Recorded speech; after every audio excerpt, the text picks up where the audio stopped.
দেশের ভাগ্য নিয়ে আর ছিনিমিনি খেলতে দেওয়া যাবে না। এখন সময় হচ্ছে দেশ গড়ার সময়।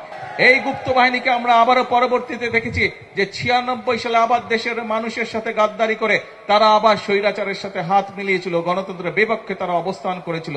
জাতীয় সংসদে আমরা সারা দেশের মানুষের কাছে উপস্থাপন করব যে আগামী 10 বছর আমাদের বিদ্যুৎ ব্যবস্থা, আমাদের গ্যাস ব্যবস্থা কি হবে, যাতে করে ব্যবসায়ীরা বিনিয়োগ করতে পারে। আমরা নির্বাচনের আগে দেশের মানুষের কাছে আমরা ওয়াদা করেছিলাম যে আমরা যদি সরকার গঠন করতে পারি আল্লাহর রহমতে, দেশের মানুষের সহযোগিতায়, সমর্থনে, তাহলে আমরা সারা বাংলাদেশে যে যাদের কৃষি ঋণ, কৃষক ভাই যারা আছে, যাদের কৃষি ঋণ 10,000 টাকা পর্যন্ত আছে, তাদের 10,000 টাকা পর্যন্ত কৃষি ঋণ সহ সুদ সহ আমরা মওকুফ করব। আলহামদুলিল্লাহ, আল্লাহর রহমতে আমরা সরকার গঠন করার 1 সপ্তাহের মধ্যে সেই কাজটি করেছি। ফলে সারা বাংলাদেশে 13 লক্ষ কৃষক ভাই এই উপকারটি পেয়েছে। প্রিয় ভাই বোনেরা, আমরা বলেছিলাম যে আমরা দেশের মানুষের স্বাস্থ্যের যাতে সুবিধা পায়। আমরা জানি গ্রামের মানুষ, উপজেলার মানুষ, উপজেলা পর্যায়ে যারা বসবাস করে, অনেক ক্ষেত্রেই তারা স্বাস্থ্য সুবিধা পায় না।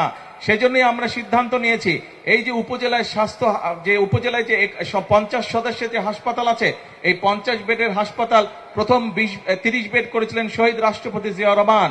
পরবর্তীতে দেশনেত্রী খালেদা জিয়া যখন দেশের দায়িত্বে ছিলেন, উনি আরো 20 বেড যোগ করেছিলেন, 50 বেড হয়েছিল।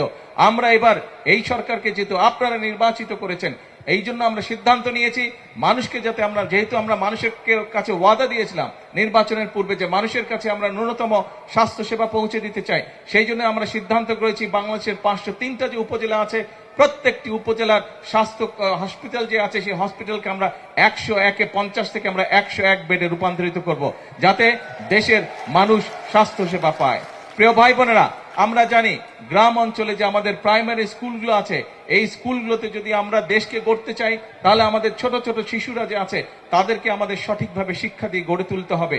এবং সেই জন্যই আমরা জানি যে বহু শিশু আছে যারা স্কুলে হয়তো যায় ঠিকই, কিন্তু নতুন জামা বা স্কুলের জন্য যে জামা কাপড় দরকার সেটি তাদের বাবা মা হয়তো কিনে দিতে পারে না। 45 বছর ধরে কোটি মানুষের আস্থায় পাইপের বস আরএফএল পাইপ। সেই জন্য প্রায় 1,20,00,000 শিশু সারা বাংলাদেশের প্রাইমারি স্কুলের আমরা সিদ্ধান্ত গ্রহণ করছি এদেরকে আমরা বিনামূল্যে সরকারের পক্ষ থেকে ক্লাস 1 থেকে 5 পর্যন্ত আমরা তাদেরকে পোশাক ব্যবস্থা করে দেব সরকারের পক্ষ থেকে। তাদেরকে যেমন নতুন বই দেওয়া হবে, এইসব ছোট ছোট বাচ্চাদের জন্য আমরা স্কুল ড্রেসেরও ব্যবস্থা করে দেবো ইনশাআল্লাহ। প্রিয় ভাই বোনেরা, যে কথাটি দিয়ে শুরু করেছিলাম যে আমরা চাই দেশের মানুষের অবস্থার পরিবর্তন করতে, দেশের মানুষের ভাগ্যের পরিবর্তন করতে, এবং সেই জন্যই আপনারা দেখেছেন যে আমরা এক এক করে পরিকল্পনা গ্রহণ করছি। যেই পরিকল্পনাগুলো বাস্তবায়ন করতে পারলে ইনশাআল্লাহ এই দেশের ভাগ্য যেমন বদলাবে, এই দেশের মানুষের ভাগ্যও একই সাথে বদলাবে। কিন্তু দেশের জন্য কাজ করতে গিয়ে, দেশের মানুষের জন্য কাজ করতে গিয়ে আমরা দেখছি কিছু সংখ্যক মানুষ আছে, এই বাংলাদেশে কতগুলো রাজনৈতিক দল আছে, আমরা দেখছি যে তারা রাজপথে বিশৃঙ্খলা সৃষ্টির চেষ্টা করছে। যেভাবে তারা স্বাধীনতা যুদ্ধের বিরোধিতা করেছিল, যেভাবে তারা 86 সালে এই চট্টগ্রামে সেই মাটি যেখানে স্বৈরাচার বলেছিল যে যারা নির্বাচনে যাবে তারা জাতীয় বেঈমান হবে, কিন্তু সেই স্বৈরাচার ঢাকায় ফিরে গিয়ে সেই নির্বাচনে আরেক স্বৈরাচারের অধীনে অংশগ্রহণ করেছিল, এবং তাদের সাথে একটি গুপ্ত বাহিনী তাদের সাথে সেদিন নির্বাচনে জাতীয় বেঈমান হিসেবে আখ্যায়িত হয়েছিল, একই সাথে তাদের সাথে নির্বাচনে অংশগ্রহণ করার মাধ্যমে। এই গুপ্ত বাহিনীকে আমরা আবারও পরবর্তীতে দেখেছি যে 96 সালে আবার দেশের মানুষের সাথে গাদ্দারি করে তারা আবার স্বৈরাচারের সাথে হাত মিলিয়েছিল, গণতন্ত্রের বিপক্ষে তারা অবস্থান করেছিল। প্রিয় ভাই বোনেরা, আজকে আবারও এই গুপ্ত বাহিনীদেরকে আমরা দেখছি যে তারা মানুষকে বিভ্রান্ত করছে, মানুষের সামনে মিথ্যা কথা বলছে, তারা বিশৃঙ্খলা তৈরির চেষ্টা করছে।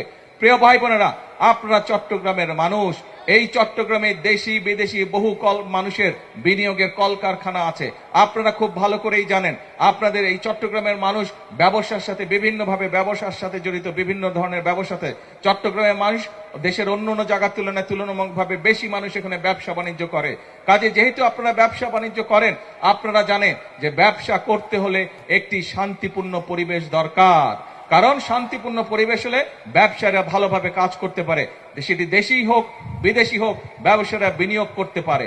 এবং যদি দেশে শিল্প কারখানা গড়ে উঠে, ব্যবসা সম্প্রসারিত হয়, তাহলে আমার দেশের সন্তানেরা সেখানে কর্মসংস্থানের ব্যবস্থা করতে পারবে, আমার দেশের নারীরা সেখানে কর্মসংস্থানের ব্যবস্থা করতে পারবে, ফলে দেশের মানুষের আয় উন্নতি বাড়বে, দেশের মানুষের ভাগ্যের চাকা আস্তে আস্তে পরিবর্তিত হবে।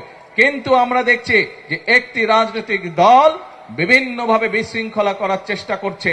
আমরা জানি বিগত স্বৈরাচার ফ্যাসিবাদের সময় বাংলাদেশের গ্যাস, বিদ্যুৎ এইসব নিয়ে তারা বিভিন্ন রকম পরিকল্পনা করেছে, যেই পরিকল্পনা মানুষের কাজে আসে নাই, যেই পরিকল্পনা ভালো ছিল না দেশের জন্য, কাউকে হয়তো বিশেষ সুবিধা দেওয়ার জন্য তাদের পক্ষে পরিকল্পনা গ্রহণ করেছিল। আমরা এই পরিকল্পনাগুলোর উপর তাদের এই যে অপরিকল্পিত পরিকল্পনা ছিল, অপরিকল্পিত পরিকল্পনাগুলোর জন্য আমরা কাজ করছি এবং ইনশাআল্লাহ শীঘ্রই আমরা বাংলাদেশের জাতীয় সংসদে আমরা সারা দেশের মানুষের কাছে উপস্থাপন করব যে আগামী 10 বছর আমাদের বিদ্যুৎ ব্যবস্থা, আমাদের গ্যাস ব্যবস্থা কি হবে, যাতে করে ব্যবসায়ীরা বিনিয়োগ করতে পারে, ব্যবসায়ীরা যাতে করে আশ্বস্ত হতে পারে এই দেশে বিদ্যুৎ, গ্যাস সবকিছু থাকবে। কিন্তু মানুষকে বিভ্রান্ত করে বিশৃঙ্খলা সৃষ্টির চেষ্টা করছে একটি রাজনৈতিক দল। প্রিয় ভাই বোনেরা, আমরা যেখানে প্রতিদিন পরিশ্রম করছি দেশের মানুষের ভাগ্যের পরিবর্তনের জন্য, আমরা যেখানে প্রতিদিন পরিশ্রম করছি দেশের ভাগ্যের পরিবর্তনের জন্য, কিছু সংখ্যক লোক বিশৃঙ্খলা সৃষ্টি করছে।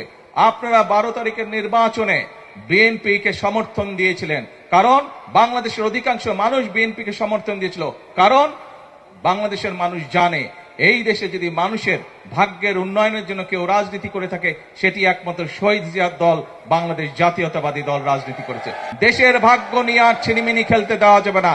এখন সময় হচ্ছে দেশ গড়ার সময়, এখন সময় হচ্ছে জাতির ভাগ্য গঠনের সময়। কাজে আমাদের 20 কোটি মানুষের 40 কোটি হাতকে আজকে শ্রমিকের হাতে রূপান্তরিত করতে হবে। আমাদের দেশকে সামনের একদিনে এগিয়ে নিয়ে যেতে হবে। করব কাজ সবার আগে, করব কাজ সবার আগে। আসুন, এটাই হচ্ছে আমাদের প্রতিশ্রুতি, এটাই হচ্ছে আমাদের প্রতিজ্ঞা, এটাই হচ্ছে আমাদের শপথ।